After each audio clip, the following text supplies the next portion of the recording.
Yo, Hello, hello. How are you? I'm good, man. How you doing? Good, good. This is DigiTalks. Welcome, everybody. This is the second episode of DigiTalks. I'm Josh Menza, DCM CEO, and we are on the line with Reggie Williams, the CEO of the original, in my opinion, the original hip hop blog. If Oh you have man. any, if you have any, contradiction to that, let me know. But before we get into it, I just want to just go over one thing real quick. Explain to me the pronunciation, the correct pronunciation of Ambrosia. I'm Italian. I'm from New York. I got a little bit of an accent, but I'd like you to give to everybody, the exact explanation. It is ambrosia. Ambrosia for heads. And ambrosia is Greek for food of the gods. So when we started it, I wanted to provide the finest food for thought and the finest food for hip hop heads.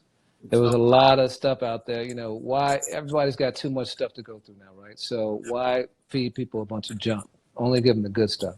So that was the whole philosophy behind it. Yeah, man. Let's really get into it. Let's get into some DigiTalks. I'm excited. One of the things that I was just talking about it with a friend of mine, like Jay-Z at one point had said like something about jogging, a lyric like he didn't need a blog, and that was at the time where we really were moving from the traditional marketing to where blogs were really the most relevant form of marketing at that time. What year would you say that was around?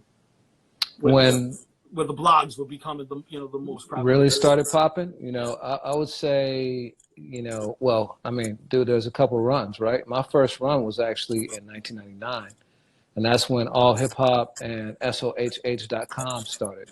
Gotcha. So those were the OGs to me, And then I think the second wave came probably around 2003, 2004 with the Nah Rights of the world. Two Dope Boys came in, those were the second generation. Gotcha. And we came in like 2010. Got you. See, and that's where, when I actually became familiar with it, I think it was an Army of the Pharaohs release or Jedi Mind Tricks. Yeah. When I started to discover them, and then I really discovered them through you guys in that sense, and that was dope. I like the way that you transitioned into where would you say that it's less relevant to find and discover through blogs now? Is that the case? Man, I think media in general, it's not just like hip hop or music. Media in general is controlled by algorithms now, right? Even what we're doing is feeding people through an algorithm. So the blogs and the sites used to be the curators, used to be the tastemakers. They were the ones who were up on things, almost like that friend. Everybody had that friend growing up who would put them on the new music. Back in the day it was mixtape, CDs, now it's playlists and stuff like that. Me, yeah. Yeah, that's what the blogs and websites were, and now it's your Spotify playlist or just whatever recommendation engine you gravitate towards. So, yeah, it's definitely. But I still believe in the power of the human touch. You know what I mean? Like, I'm not ready to like completely concede the battle to AI. You know what I mean? I still think that we can like provide value differently, and even beyond recommendations, right? It's the context.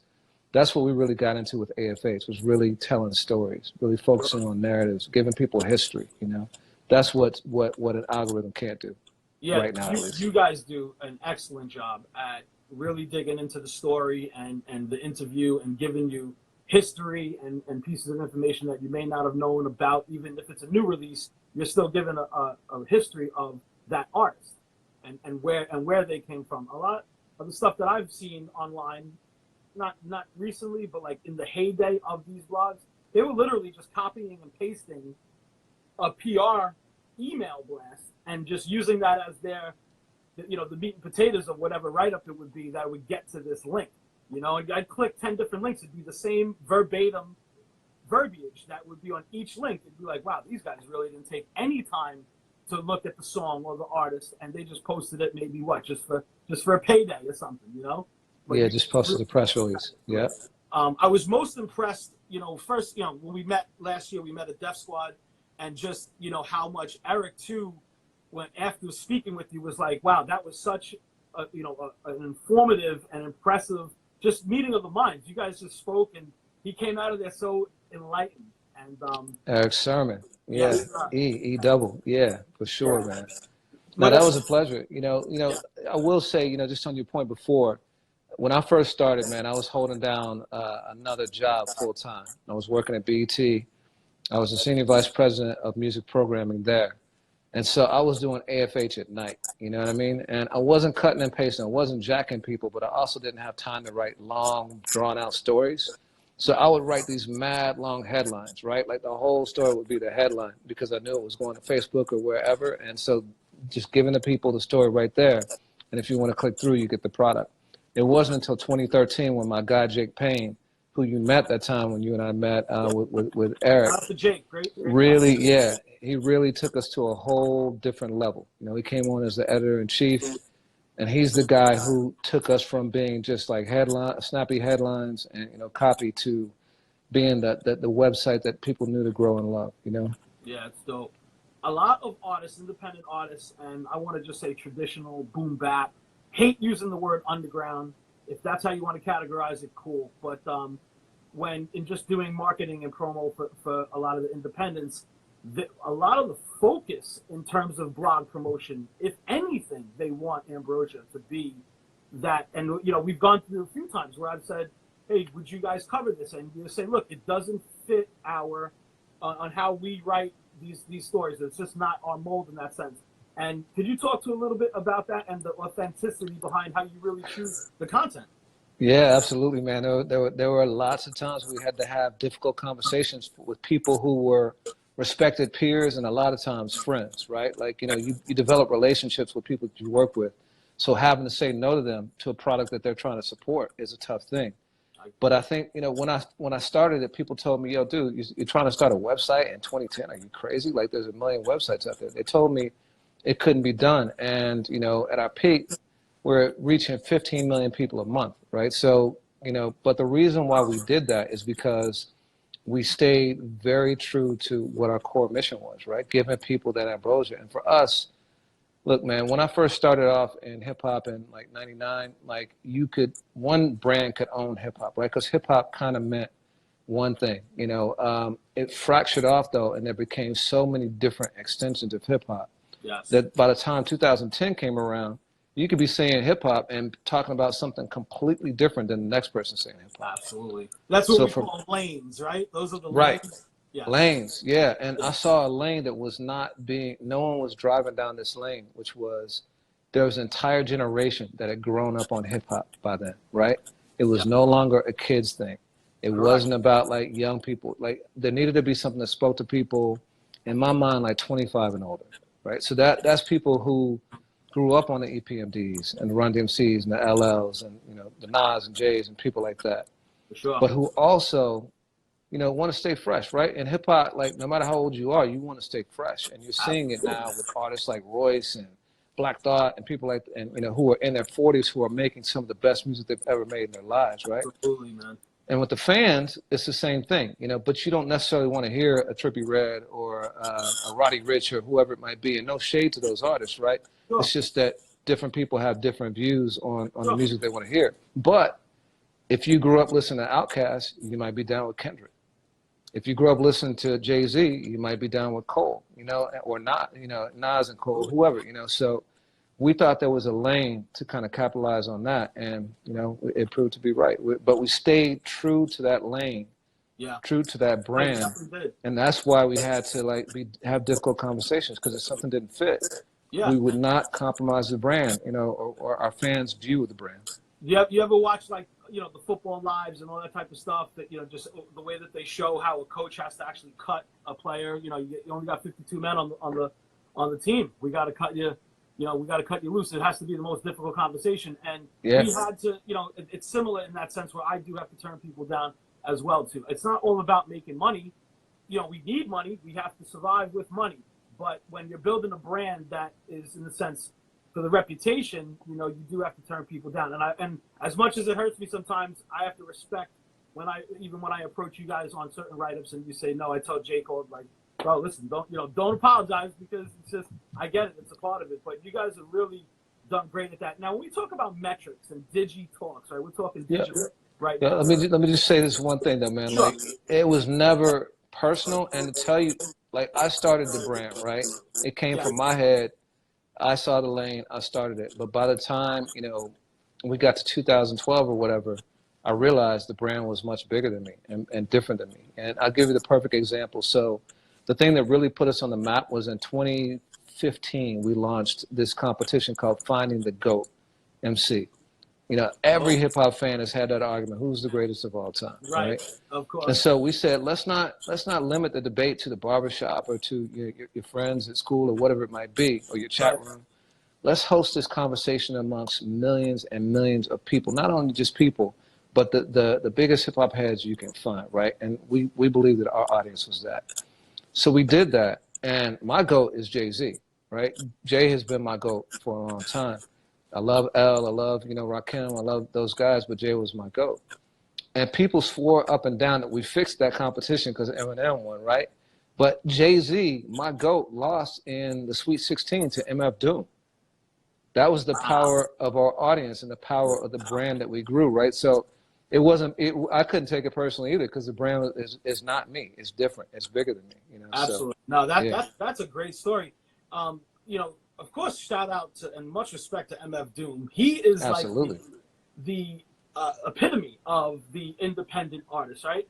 A lot of Yeah, people may know this and may not know if they even know who MF Doom is, but he originally was from a group called KMD yep, from way back. And and, absolutely. you know, it's crazy when you think of it because the sound and where he went to in his career at the time of coming from the group, you know, the group was like the Kwame, it was like the Land of the Polka Dots. They were almost like, you know, the Black Star before that. It was like the happy go lucky to where he transitioned and it was more of a darker sound and, you know, but then created such a cult following that I think, you know, with blogs like yours and just at the time, like you're saying in that time frame, cult following started because they were tired of what they were being force fed from the masses and from the, Right. you know, general, you know, the radio stations and all that. So our grind together in the sense of just businesses and companies, I feel is similar in just where we keep it so, you know, authentic to, you know, look, I don't mind if I were to find the next Trippie Redd and be able to capitalize on such a talent in that sense, of course I would go towards business wise. But I would do that and then I would still stick to putting out my natures and those guys because that's what I come from, that's what I love. And I wanted to do this to be more of, you know, as opposed to the mortgages and the real estate and all the regular businesses that doesn't give you that fulfillment of Yeah, passion, you know? absolutely. And, Yeah, but, you know, what I was saying before about metrics, right? Because you were talking about how many page hits you would get and all that. Now, do you find, just on the digital side, do you find that you're getting those types of metrics still and you're being able to analyze them, the geographics and the demographics of it all in a more advanced analytical standpoint? Do you see that yeah, now? yeah. You know, you get a lot of metrics from the different platforms. You know, IG is one of our fastest growing platforms at this point. You know, and so we get a lot of metrics from that, and it's interesting too because you know the audience has similar sensibilities, but it's a very different audience on IG, even than it is from our Facebook audience. You know, it's not an overlap. It's a different audience, Yeah. and they rock You with us find that differently Facebook too. users, right? Or just of the older demographic in a sense? Yeah, yeah. You know, Facebook is our biggest platform. We got 400,000 followers on Facebook, but IG is the fastest growing, and you know I see people shifting more and more to IG. Even people talk about Facebook being for older people and IG being for younger people, but I don't think that's the case anymore. I see a shift even I from get it. Facebook to IG. But yeah, analytics are crucial, and we've always been very, very focused on them. You know, early on, part of the way we built our following on Facebook is one of the earliest guys who came in and helped me was a guy who was a wizard at social media marketing. And we made a really big bet in 2011 when we started our Facebook page that Facebook was going to be the primary platform for driving traffic to websites and to everything else. And that bet paid off really big, because by 2015, Facebook had taken over Google as the #1 referrer of traffic to websites. Now, the power of the platform is that, what goes up must come down. And Facebook proved that, they were very whimsical in how they approached content. You know, one minute it might be they like photos, the next minute it might be links, next minute it might be videos. Right. And so they started like really kind of choking off traffic to websites That's so and crazy. being focused on video, you know. So yeah, but you know, the analytics are there, and you know, if you know how to find them, but also to truly like tap into that word, analyze, right? Yes. Because you can be presented with data and not know how to read it and come up with all sorts of crazy conclusions. You got to be able to analyze it too. So I want to touch on that real quick, because that's like in the model that we're presenting now to the general public is based on studying those analytics, those demographics and geographics. So I spoke to the owner of Stupid Dope, which is another very, you know, reputable blog in that sense, more lifestyle than just, you know, traditional hip hop building, boom bap stuff. But what they have is that analytics that I'm able to say, okay, when I give you a post, you know, where am I tracking this from? And from what I've understood, you know, these types of advanced analytics are coming more from websites than just your, in a sense, your YouTube creator page that's giving you, you know, how many percentage women, how many percentage men, all that stuff. I'm a nerd for those advanced analytics. I could sit up all night and study that stuff and be as happy as anything. So with that being the case, maybe one of these days me and you can share some analytics that you're getting off that page. Yeah, for sure. For sure. Another thing too, and this is I'll conclude with this, and then we'll just go into the myths and the facts real quick. But I sat with Leo Cohen about 2 years ago, right, at YouTube. Eric Sermon brought me in. It was one of the best days, best meetings of my life. And he ended the meeting by just saying, listen, everything is going to subscription-based models. And he just ended it. Boom, done. We got to leave. And everybody's like, what did he just say at the end there? And what did that mean? And I'm like, well, think about it, right? YouTube is hosting the NBA playoffs and the championship. In order to see it, you got to pay some sort of subscription fee to get in it. It might only be $9, $10. But when I seen Ambrosia put together the subscription-based model for Ambrosia TV, right after I had that, it was like maybe a few weeks, and then I hit Jake immediately to say, yo, you guys, you really get it. Because obviously this world is going to just an on-demand world for anything. So instead of paying $200 for a blanket package of cable TV with 100 stations you're not watching, you might only spend $10 a month on 5 different stations that you only want to watch what their content is. So yeah. I applaud you, you know, for being, you know, a leader in that sense. And I'd like to ask you, what's going on with that? Is everything? Yeah. So Ambrosia for TV. So, you know, I started, like I said, seeing this trend back in 1999. The internet was the great, economizer. It yielded the most efficiency. Shout out right? to DJ Jazzy Jeff that just jumped on. Oh, word, Jeff, what's going on, man? But, you know, the internet, like, it stripped out all the fat.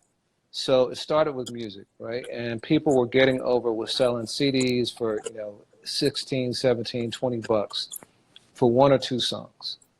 That wasn't a good value proposition. So it stripped it out. And if you could get the hit song or the song you like for $1 or $2, then you don't need the whole CD. So stripped it away, right? The next thing that it really started to attack was cable television. You know, I spent 13 years there. And cable television is a situation where you're paying $100, $150 a month for 1,000 channels, and you really might only be watching 3 to 5 channels, right? You're watching ESPN, maybe a news channel, your movie channel, which you're paying extra for, or whatever. So I saw the internet as becoming the primary pipeline for all content.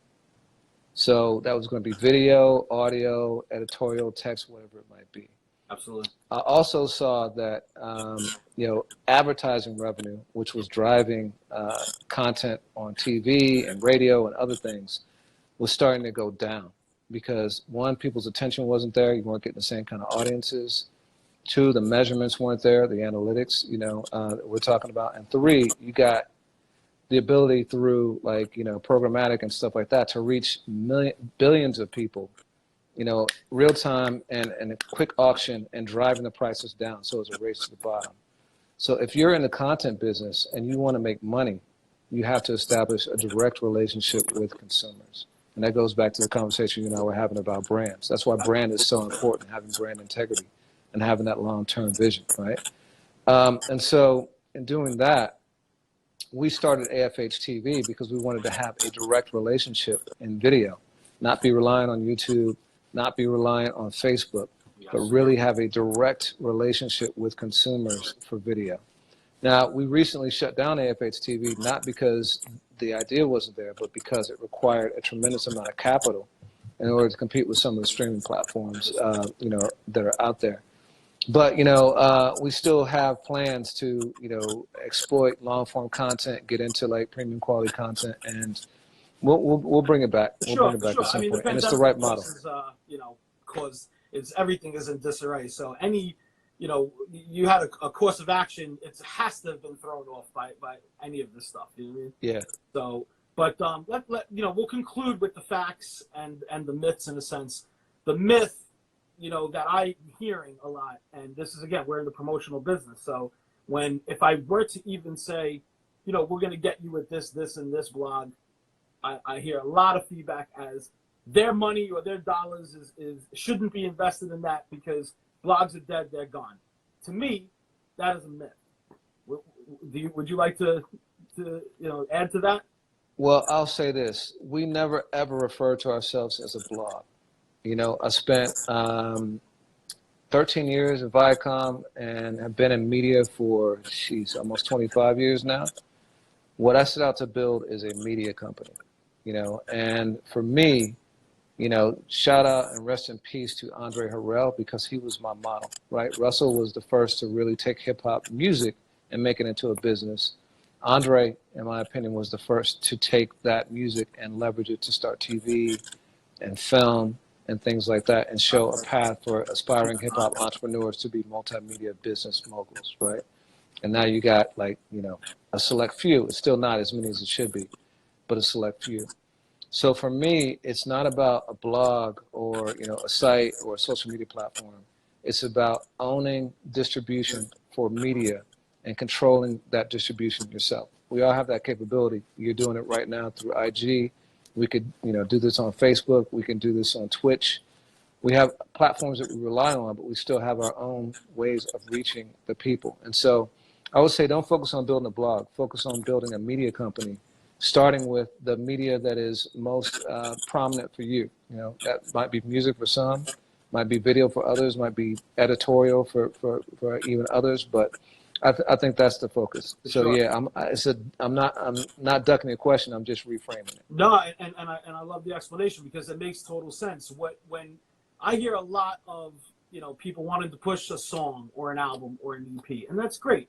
I get it. Artists and producers are passionate about the work, the body of work that they put together, and they want that to be successful before they go on to doing other things. So this is where the fact kind of comes into it, is that these are the facts, and you can correct me if I'm wrong.